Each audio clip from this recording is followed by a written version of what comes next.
Spa drinking water, মসজিদ পথে পথে। বজরা শাহী মসজিদ, নোয়াখালী।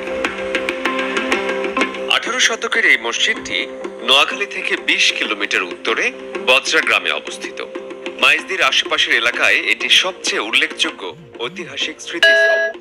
স্থানটি পূর্ব দিকে একটি অলংকৃত প্রবেশদ্বার সহ প্রাচীর দ্বারা ঘেরা। পুরো মসজিদটি একটি দিঘির পশ্চিম দিকে উঁচু ভূমিতে অবস্থিত।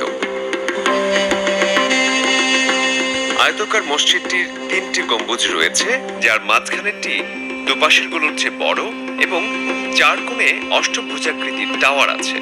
পূর্ব দিকের সম্মুখ ভাগে 3টি দরজা রয়েছে, কেন্দ্রীয়টি বাকিগুলোর চেয়ে বড়। প্রতিটি অর্ধ গম্বুজ ভল্টের নিচে খোলা এবং সরু মিনার দ্বারা ঘেরা। দুটি বহুমুখী খিলান দ্বারা অভ্যন্তরটি 3টি কুলুঙ্গিতে বিভক্ত।